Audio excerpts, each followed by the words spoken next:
Kapitulli, mbyllje? Jo, faleminderit. Unë preferoj shkatërim të plodh.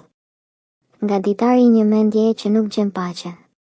Ka njerëz që kërkojnë mbyllje si një ilaç për shpirtin, një fund të ëmbël, një fjalë të fundit, një përqafim të shurdhët në një korridor që ftohet. Por jo unë. Jo më. Sepse nuk ka mbyllje për dikë që është djegur nga brenda. Nuk ka fjali që zbut thikën e tradhtisë. Nuk ka përqafim që jep kuptim një dashurie që u bëhi.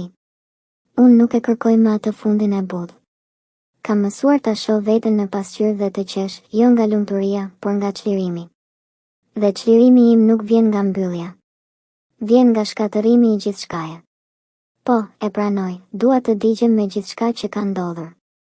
Dua t'i shemb rënjet e çdo kujtimi që më mbajti të lidhur.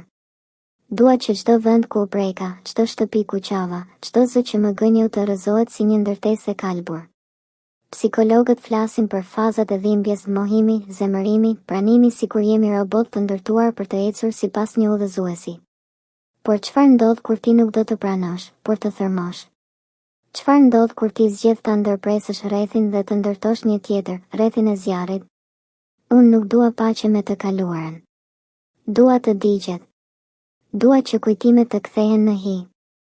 Dua të flas për to me qetësinë e një pylli pas zjarrit, bosh, por më në fund i lirë. Kur njerëzit më thonë, mbylle atë kapitull, unë qesh. Nuk e mbyll. E gris. E djeg. E shkatëroj. Sepse ndonjëherë nuk është paqja ajo që të shpëton. Është shkatërimi. Është zgjedhja për të mos kërkuar më kuptim, por për të ndalur kërkimin. Mbyllje? Jo, faleminderit. Unë nuk dua të lë asgjë pas. Vetëm haj. Dhe një buzëqeshje.